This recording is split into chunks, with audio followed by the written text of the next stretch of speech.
नमस्कार। आज बिहार की पावन भूमि पर आने का सौभाग्य मुझे प्राप्त हुआ और आज एक बहुत ही महत्वपूर्ण विषय पर आप सभी प्रेस कर्मियों को, प्रेस के साथियों को संबोधित करने का सौभाग्य भी प्राप्त हुआ।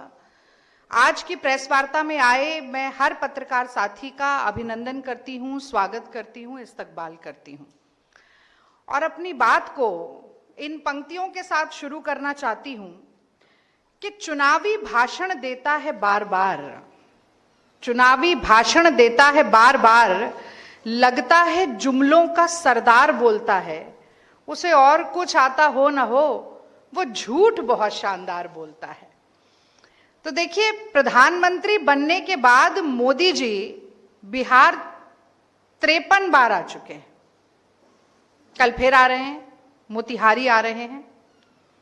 तो शुरुआत वहीं से करूंगी, पर कुछ याद दिला के करूंगी कि जब भी मोदी जी चुनावी भाषण देने के लिए आते हैं, लंबे लंबे जुमले फेंक के जाते हैं, बेबुनियाद दावे, झूठे वादे, बड़ी बड़ी पर खोखली घोषणाएं करके जाते हैं। बिहार अभी भूला नहीं है।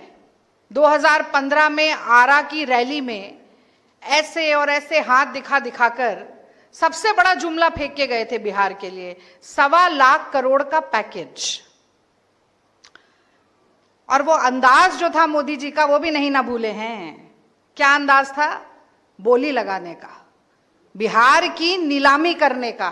75,000 करोड़ करूं कि 80,000 करोड़ करूं, 85,000 करोड़ करूं कि 90,000 करोड़ करूं, और ज्यादा कम तो छोड़ दीजिए, 1.25 लाख करोड़ भी छोड़ दीजिए, ₹1.25 का नेग भी बिहार सरकार के खाते में नहीं आया। जैसे कि काले धन की वापसी के बाद जो होनी थी तथाकथित 15 लाख रुपया किसी देशवासी के खाते में नहीं आया। और आज ये हमने यहां पर केतली और गिलास रखा है, तो आप सबके मन में भी और जो आपके माध्यम से हमें देख रहे हैं, ये जरूर सवाल उठ रहा होगा कि आखिर ये यहां पर क्यों है। तो मोदी जी को चाय पर चर्चा करने का बहुत शौक है। हमने भी कहा कि भाई मोतिहारी आ रहे हैं कल, चाय पर चर्चा जरूर होनी चाहिए। तो ये चाय है, जरा चाय निकालिए राजेश जी। तो चाय है, पर ये चाय मोदी जी के वादों की तरह फीकी चाय है।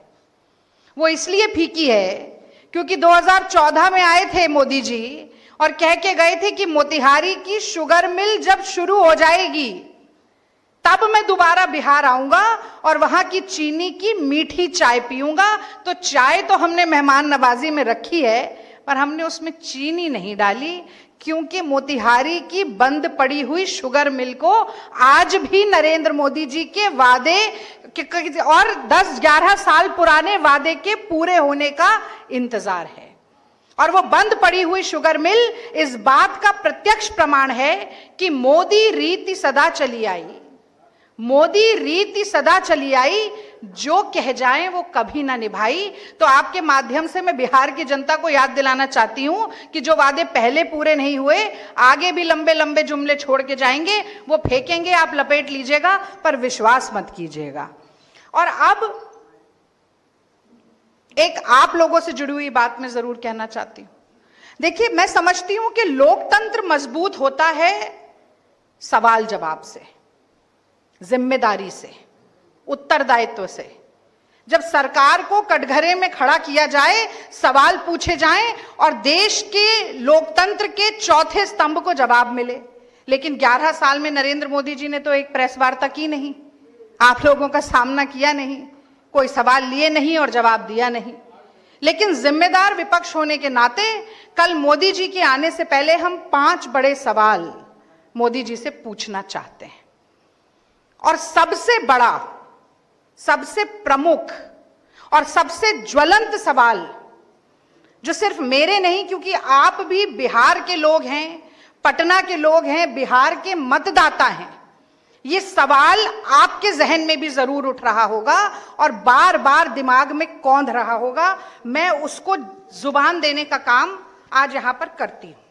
तो सबसे पहला और सबसे प्रमुख सवाल यह है कि मोदी जी आप बिहार में वोट की चोरी यानी कि चुनाव की चोरी क्यों कर रहे हैं? आप बिहार के मतदाताओं के मताधिकार को छीनने का षड्यंत्र चुनाव आयोग से क्यों रचवा रहे हैं? जिस तरह से खुलेआम धांधली, गोरख धंधा, लोकतंत्र की लूट मची हुई है, क्या यह आपको बिल्कुल भी शर्मसार नहीं करती मोदी जी? ये सवाल जो है ये सिर्फ विपक्ष के सवाल नहीं है, ये बिहार की जनता के सवाल है। हम ये तो जानते हैं कि जैसे जैसे बिहार के चुनाव नजदीक आ रहा है वैसे वैसे मोदी और भाजपा ठगबंधन का सिंहासन यूं डोलता जा रहा है। लेकिन आप इतने घबराए हुए हैं मोदी जी, इतना कांप रहे हैं आप डर के मारे कि आपने ईसी को इलेक्शन कमीशन रहने ही नहीं दिया। अब ईसी इलेक्शन कमीशन नहीं है, ईसी इलेक्शन चोरी शाखा में तब्दील हो चुका है। और यही बात आज देश के नेता प्रतिपक्ष राहुल गांधी जी ने ट्वीट के जरिए भी कही और एक बार फिर चुनाव आयोग, मोदी जी और उनकी ये राजनीतिक सांठगांठ का पर्दाफाश करने का भरपूर प्रयास किया और उसमें सफल भी हुए, क्योंकि आज देश का पूरा जो आज के दिन का नैरेटिव है वो इलेक्शन कमीशन को इलेक्शन चोर शाखा के रूप में जान रहा है और बोल रहा है। अब हम आपको एक वीडियो दिखाना चाहते हैं। यह वीडियो एक स्वतंत्र पत्रकार ने बनाया है, अजीत अंजुम उनका नाम है। आप जान भी रहे होंगे उनके ऊपर अभी हाल फिलहाल में एक एफआईआर भी की गई है। ये जो वीडियो है ये फुलवारी शरीफ पटना का वीडियो है। आप देखिए कि इसमें बीएलओ जो हैं वो क्या कर रहे हैं।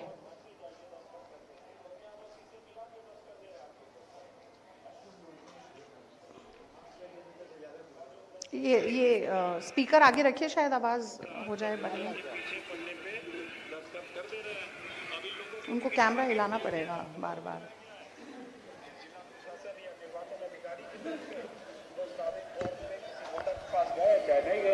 यही कह दिया ना, पूरा बंडल रखा हुआ है, पूरा बंडल है, बंडल पूरा मेरे ख्याल में सब सादा बंडल है। इसमें किसी में कुछ नाम नहीं लिखा हुआ है, मतलब ऊपर जो चुनाव आयोग का है और उसमें सब अधूरा भरा हुआ, कुछ सारे कॉलम खाली, पीछे से सिग्नेचर नहीं है और ये सब लोग धनाधन इसमें ये सारे बीएलओ हैं, इन सबको जिम्मेदारी फुलवारी शरीफ में हम है। ये पटना का सबूत है, वो 2025 का वोटर लिस्ट सामने है और वो फॉर्म भर रहे हैं, बस कुछ नहीं कर रहे, जो लिखा उतना ही किया। क्या सुनना है आपका? हम कुछ नहीं है। तो आपने देखा कि एसआईआर, स्पेशल इंटेंसिव रिवीजन के नाम पर किस तरह का फर्जीवाड़ा चल रहा है।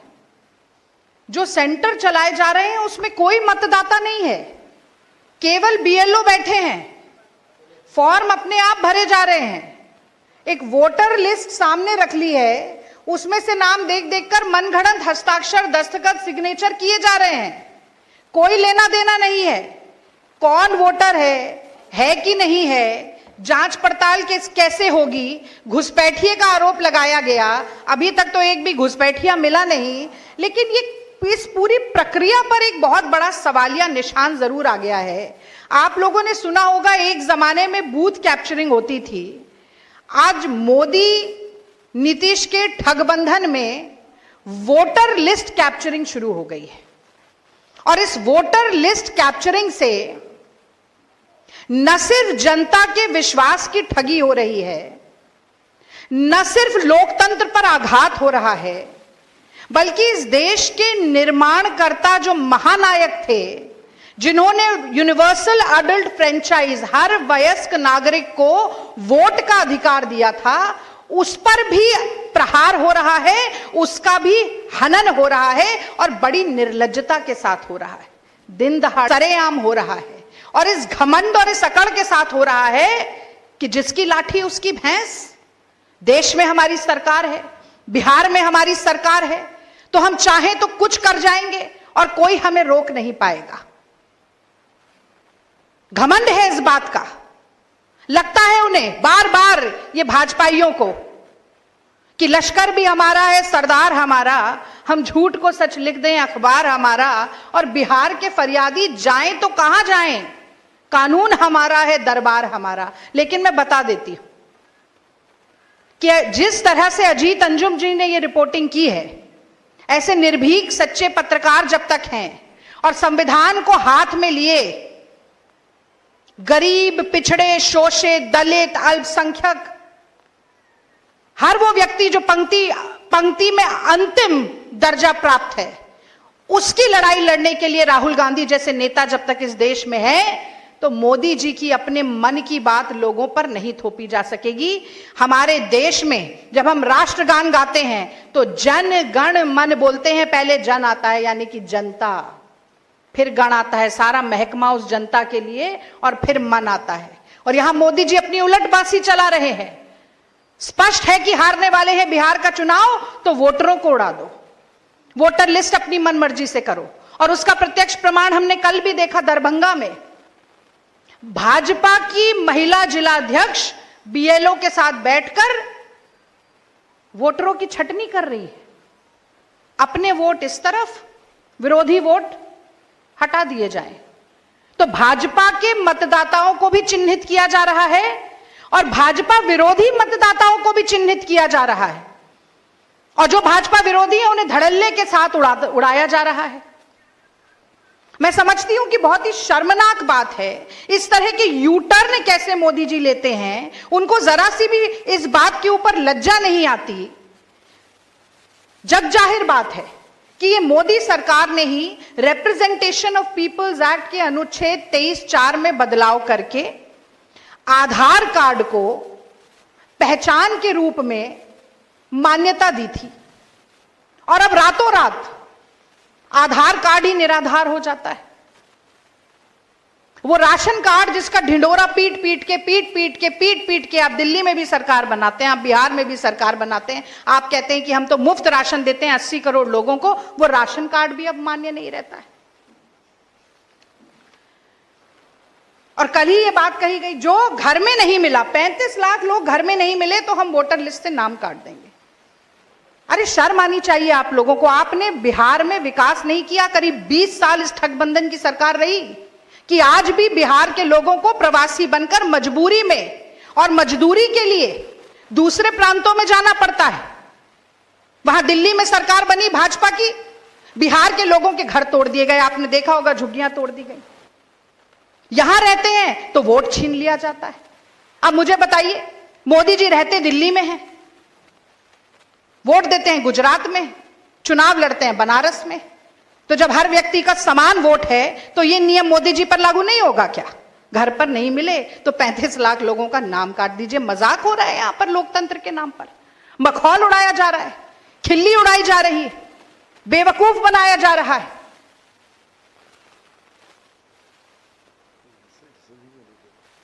रिसीविंग नहीं दी जा रही है, कोई रिसीविंग नहीं है, कोई रसीद नहीं है, कोई ऐसा कागज नहीं है जिसे दिखाकर ये कहा जाए कि हाँ हम तो गए थे और हमारी जांच पड़ताल हुई और ये निकल कर आया है। एसआईआर का पर्दाफाश करने वाले पर एफआईआर हो जाती है, पर चुनाव आयोग इन सब बातों का संज्ञान भी नहीं लेगा, मुंह में दही जमाकर बैठ जाएगा, मोदी जी के मुंह पर ताला लग जाएगा। और नीतीश बाबू की तो बात ही क्या करें। नीतीश बाबू की तो नेतृत्व की क्षमता अब कितनी बची है नहीं बची है, ये तो मैं जनता पे और आपके विवेक पर छोड़ देती हूं। सरकार तो बिहार की अब दिल्ली से चल रही है, दिल्ली का रिमोट कंट्रोल है, और जब से दिल्ली में सरकार है अपराध भी यहां दिल्ली की सरकार चल रही है। अपराध कितना बड़ा है वो अगले पॉइंट पर मैं आऊंगी इसके बाद।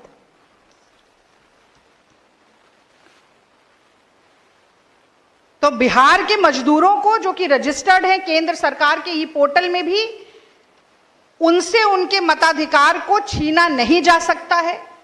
हम हर संभव कोशिश करेंगे, बार बार इस मुद्दे को उठाएंगे। अभी तो हमने आपको एक वीडियो दिखाया, ऐसे तमाम और वीडियो सोशल मीडिया के माध्यम से भी वायरल हो रहे हैं। बहुत से लोगों को प्रेरणा मिल रही है, वो खुद भी जा रहे हैं, लोग निकलकर उठकर आ रहे हैं। तो सड़क से लेकर संसद से लेकर सदन तक ये लड़ाई कांग्रेस की जारी रहेगी। कल मोदी जी आने वाले हैं, उससे पहले मैं उन्हें चेता देना चाहती हूं। और अब मैं दूसरे सवाल पर आती हूं। हमेशा से बिहार के लोगों को जंगल राज जंगल राज जंगल राज बोल के डराया जाता था, जंगल राज आ जाएगा। आज क्या हुआ पटना में? पारस अस्पताल में, आईसीयू में, दिन दहाड़े सभी कैमरों के बीच में अंदर घुसकर गोलियों से एक व्यक्ति को मार दिया जाता है। वो व्यक्ति कोई भी हो। मैं कानून व्यवस्था की बात करती हूं, मैं अपराधियों के इकबाल की बात करती हूं, उनकी बढ़ रही जुर्रत और हिम्मत की बात करती हूं, जो दिन दहाड़े किसी कारोबारी को गोली से भून जाते हैं, जो अस्पताल के अंदर जाके वहां की संचालिका को मार जाते हैं, जो आज पारस अस्पताल में बिहार की राजधानी में धड़ल्ले के साथ गोली रिवॉल्वर लेकर घूम रहे हैं और मारकाट मचा रहे हैं। जिस क्षेत्र को ज्ञान का केंद्र माना जाता था, भारतीय जनता पार्टी ने, मोदी सरकार के ठगबंधन ने उसे क्राइम कैपिटल ऑफ इंडिया बना दिया है। और आज के बिहार में जंगल राज है, गुंडा राज है, रावण राज है। यह कहना अतिशयोक्ति नहीं है, बल्कि यह बिहार की सच्चाई है। और यह कहना भी अतिशयोक्ति नहीं होगी कि एक आम बिहारी का जीवन, एक आम आदमी जो है बिहार में, उसका जीवन सुबह से शाम तक डर और खौफ के साए में बीत रहा है। घर के भीतर भी डर है, तो घर के बाहर जैसे ही आप लांघ कर जाते हैं तो घर के बाहर भी आपको डर है। सूने रास्तों का डर है तो भीड़ में सरेआम भी डर है। रात के सन्नाटे का डर है तो दिन दहाड़े भी डर है। तो ये लॉ एंड ऑर्डर जो पूरा ये जो चरमरा रहा है, ये जो व्यवस्था आज लचर पड़ी है, ढर होकर पड़ी है, जो व्यक्ति खुले तौर पर सांस नहीं ले पा रहा है, डर और खौफ के साए में जी रहा है, इसकी सीधी सीधी जिम्मेदारी मोदी जी आपको लेनी पड़ेगी। और कल आपको आना चाहिए अपनी सफाई देने के लिए नेशनल क्राइम ब्यूरो के रिकॉर्ड्स के साथ। अगर आपको लगता है कि जो बात मैं कह रही हूं वो सच नहीं है, जो कांग्रेस आरोप लगा रही है वो सच नहीं है, तो आकर जवाब दीजिए, क्योंकि मेरे पास तो बहुत सारे आंकड़े हैं। 2005 में जहां कुल अपराध बिहार में 1,07,664 थे, वो 2022 में 3,47,835 हो गए। और मैं ये भी कहना चाहती हूं कि 2022 के बाद के आंकड़े नहीं साझा किए हैं सरकार ने। जैसे कोविड में कितने लोग मरे थे उसके आंकड़े साझा नहीं किए थे। याद होगा आपको, नदियों के पाट जो है वो लाशों से पट गए थे। जैसे बेरोजगारी के आंकड़े साझा नहीं किए थे, नेशनल स्टैटिस्टिकल कमीशन के लोगों को इस्तीफा देना पड़ा था। 2022 के बाद के कोई भी अपराध के आंकड़े हमारे पास नहीं है। तो अगर आज की बात करें तो 5 लाख से ज्यादा होगा, पर 2022 तक ही 323% वृद्धि हो चुकी है। हत्या के मामले में बिहार पूरे देश में दूसरे नंबर पर है। अटेम्प्ट टू मर्डर के मामले में भी बिहार पूरे देश में दूसरे नंबर पर है। और पहले नंबर पर योगी जी का प्रदेश है, उत्तर प्रदेश है। दोनों भाजपा शासित प्रदेश हैं। महिलाओं के खिलाफ अपराधों में 336% की बढ़ोतरी हुई है। नाबालिग बच्चियों के खिलाफ अपराध में 7,000% की वृद्धि हुई है। और एक हाल फिलहाल की रिपोर्ट थी जो बता रही थी कि पूरे देश का भी आंकड़ा देखें तो मोदी जी के राज में 96% छोटी बच्चियों के साथ बलात्कार और यौन शोषण के मामले बढ़े हैं। दलित उत्पीड़न के मामले में भी बिहार उत्तर प्रदेश के बाद पूरे देश में दूसरे नंबर पर आता है। एडीजी लॉ एंड ऑर्डर के सामने बदमाश 8 राउंड की फायरिंग करते हैं और बिहार सरकार एक शब्द नहीं बोलती। और सबसे शर्मनाक, कल जो एडीजी का बयान आता है और वो कहते हैं कि अप्रैल मई में तो बिहार में ये सब चलता है, अपराध तो बढ़ ही जाते हैं, ये तो क्रिमिनल सीजन है, क्योंकि किसान खाली हो जाते हैं तो अपराध बढ़ जाते हैं। ये कैसी बात है? वो मुझे तो याद आया, गुरु गुड़ ही रहा चेला चीनी हो गया।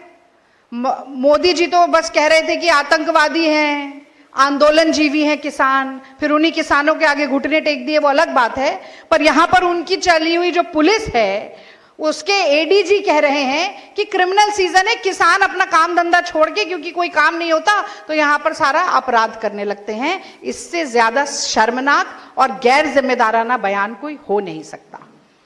तीसरा सवाल जल्दी जल्दी करती हूं। तीसरा सवाल जो है वो विकास को लेकर है। विकास या विनाश, क्या हो रहा है? अभी पुल टूटा था बिहार में, बहुत मीम चली थी ना मीम बहुत मोदी जी की। सड़कें टूट रही हैं, पुल टूट रहे हैं, और तो छोड़िए, मुझे तो पिछले चुनाव का दरभंगा का एम्स याद है। दरभंगा में एम्स, मोदी जी दरभंगा में एम्स बनाकर गए, रिपोर्टर वहां गए तो एक पत्थर भी नहीं मिला, एम्स तो छोड़ दीजिए। कुछ यही हाल नेशनल हाईवेज का भी है। तो जो अगर हम एक औसत प्रगति की दर बताएं, जिस स्पीड पर काम हो रहा है बिहार में नेशनल हाईवेज का, और नेशनल हाईवेज की बात इसलिए कर रही हूं क्योंकि वो भी हो भले ही नितिन गडकरी, पर प्रधानमंत्री मोदी जी हैं तो उनकी ही सरकार देख रही है।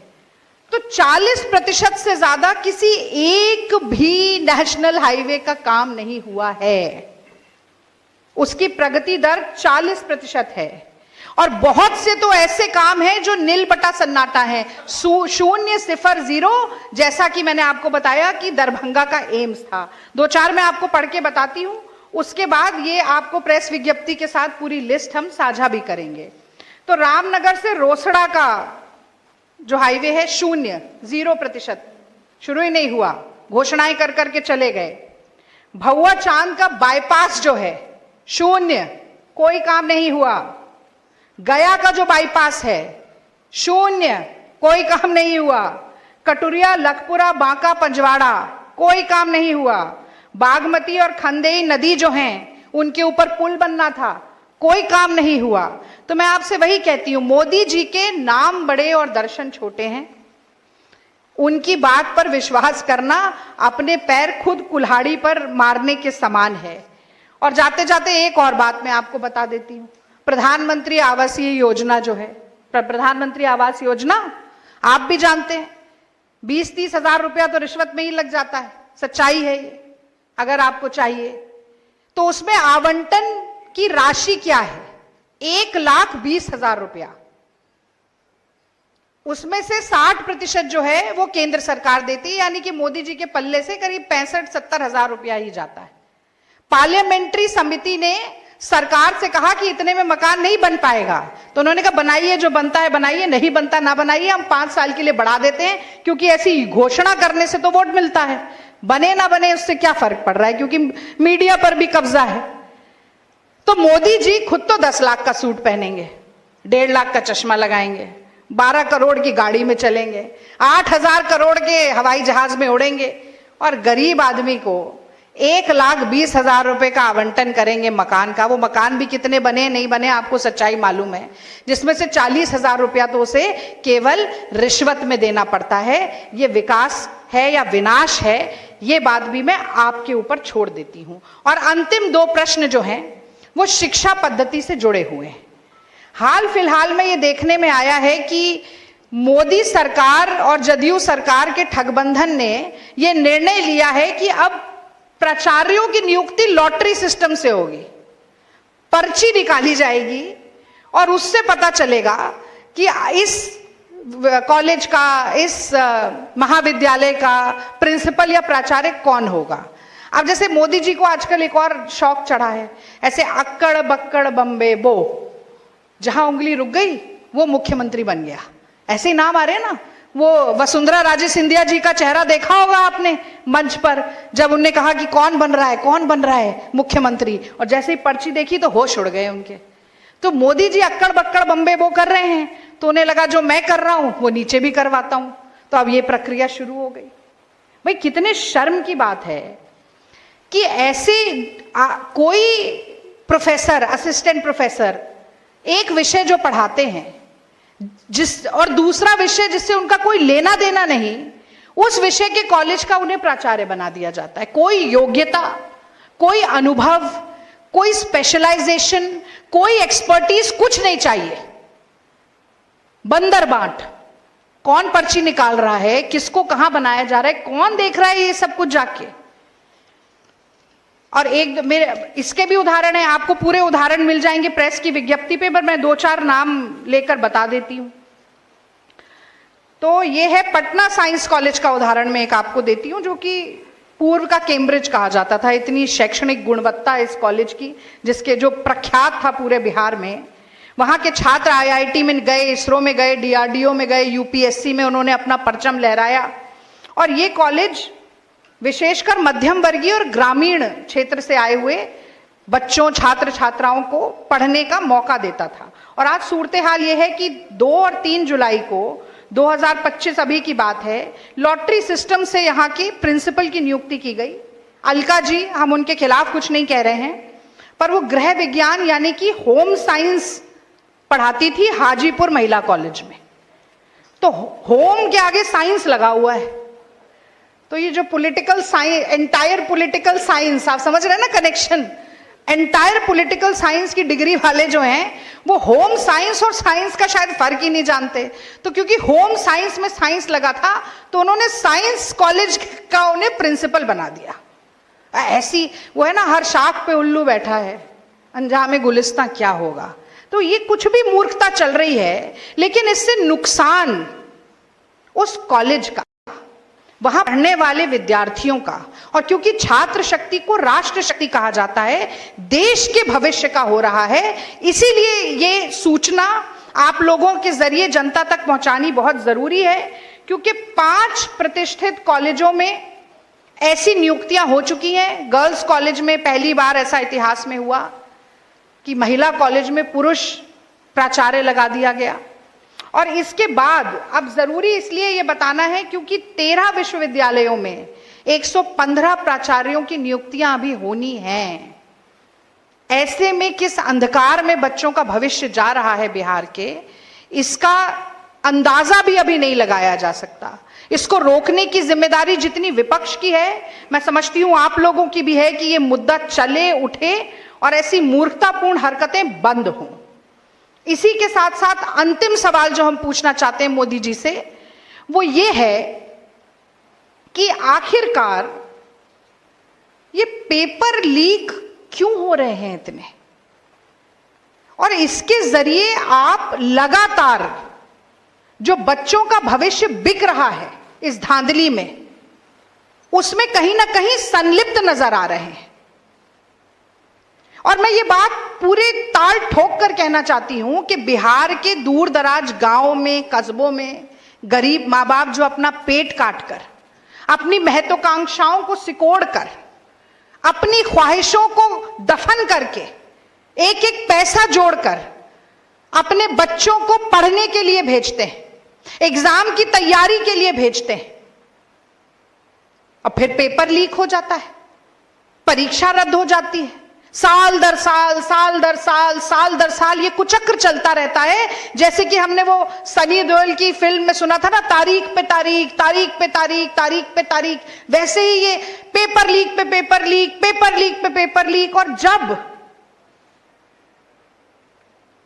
उस नौजवान, उस छात्र, उस छात्रा जिसने बरसों तक तैयारी की थी, सुनहरे सपने देखे थे भविष्य के, उनका सपना जब टूटता है तो उनके और उनके परिवारजनों को कितनी पीड़ा होती है, ये समझने के लिए 56 इंच का सीना नहीं चाहिए, एक धड़कता हुआ दिल चाहिए लोगों के लिए, जनता के लिए।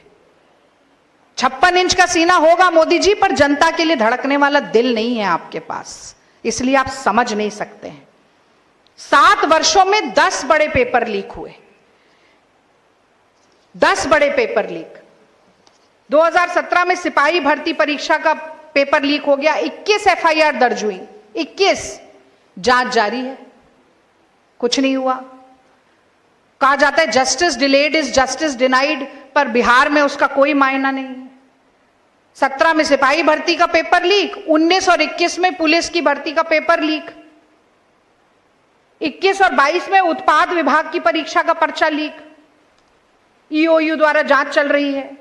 2022 में बीपीएससी की परीक्षा का पेपर लीक हो गया, फिर 21 एफआईआर दर्ज हुई पर कुछ नहीं हुआ। 2023 में फिर सिपाही भर्ती का पर्चा लीक हो जाता है, 17 के बाद फिर 23 में लीक है।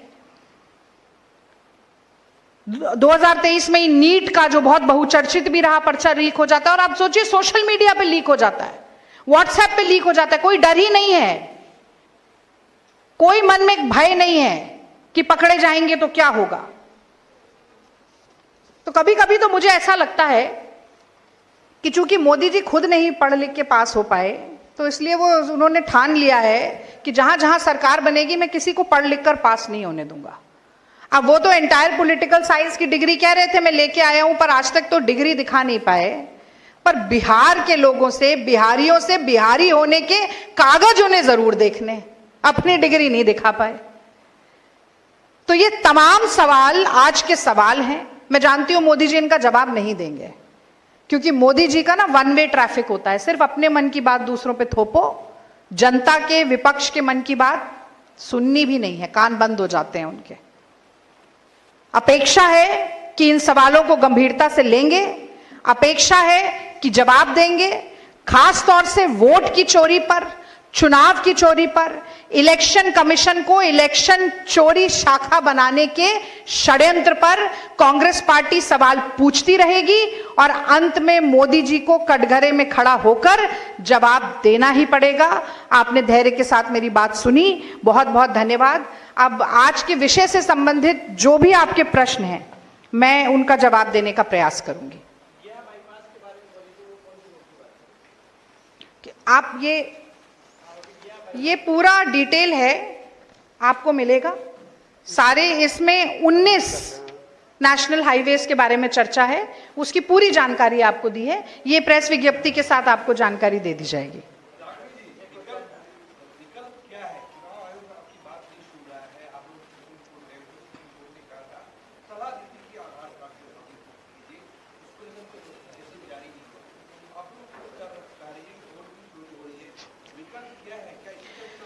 देखिए, राजनीति का विकल्प है सड़क, सदन और संसद, और एक विकल्प और होता है, वो कानूनी लड़ाई है। और जैसा कि आपने स्वयं ये बात कही कि हम वो कानूनी दांव पेच भी करेंगे और जनता को भी समझाने की कोशिश करेंगे कि असल में हो क्या रहा है, क्योंकि राजनीति में विपक्षी को या निरंकुश सरकार को धूल चटाने का रास्ता तो जनता के बीच से होकर ही जाता है। और जिस तरीके के विजुअल्स हमारे सामने आ रहे हैं, जिस तरह की जानकारी हमारे सामने आ रही है, जिस तरीके का फर्जीवाड़ा, धांधली, गोरख धंधा हो रहा है, मैं समझती हूं कि एक पूरी लहर है इस वक्त बिहार में भाजपा जदयू ठगबंधन को उखाड़ फेंकने की। और मैं एक और बात, मैंने शुरू में भी ये बात कही कि ये हो भी इसीलिए रहा है क्योंकि मोदी जी भी जानते हैं, अब नीतीश बाबू कितना जानते हैं मैं नहीं जान रही हूं, पर मोदी जी खासतौर से जानते हैं कि इस बार हार होने वाली है और बहुत भयंकर हार होने वाली है, इसीलिए कटाई छटाई चल रही है। अच्छा, घुसपैठियों की बात करते हैं, हर चुनाव में घुसपैठिया याद आ जाता है और चुनाव के बाद घुसपैठिया छू हो जाता है। बांग्लादेशी बांग्लादेशी चिल्लाते हैं, फिर बांग्लादेश से आए हुए 1000 किलो आम भी खाते हैं और फिर पत्रकार कहते हैं आप चूस के खाइएगा कि काट के खाइएगा। ये क्या मजाक चल रहा है? तभी राहुल जी कहते हैं कि ये सर्कस चल रहा है क्या, ये क्या जोकरगिरी मस्खरापन चल रहा है देश में।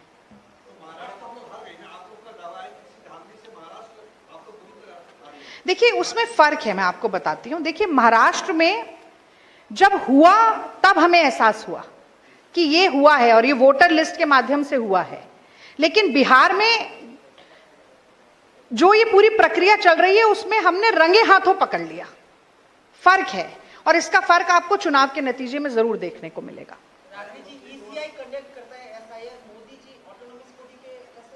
अरे वाह, क्या सवाल पूछा आपने। जैसे ये अघोषित इमरजेंसी देश में चल रही है ना, जैसे सारे सीबीआई ईडी की रेड्स 95% सिर्फ विपक्ष के नेताओं पर होती हैं, तो ये ऐसे कैसे हो जाता है? ये ऐसे ही होता है भाई साहब कि ये सारे जो संवैधानिक संस्थाएं हैं उनके धागे ऐसे मोदी जी के हाथ में हैं और वो यूं यूं यूं करके कठपुतली बन के, सूत्रधार बन के उनको नचा रहे हैं और नचा नचा के काम कर रहे हैं। वरना आप मुझे बताइए, आपको याद होगा चंडीगढ़ का विजुअल, ऐसे कैमरे में देखते हुए पकड़े गए थे, मेयर का चुनाव था और खुद ही स्याही से इनवैलिड वोट किए जा रहे थे। तो ये सब हो रहा है, ये सच है। और कमाल की बात यह है कि सबके सामने खुलेआम हो रहा है, ये छुपकर भी नहीं कर रहे हैं। इतनी धृष्टता आ गई है अब कि हम जो चाहेंगे वो करेंगे और हमें कोई नहीं रोक सकता। तो इस घमंड को, इस अहंकार को तोड़ना जरूरी है। यही बात मैंने अपनी प्रेस वार्ता में कही। बस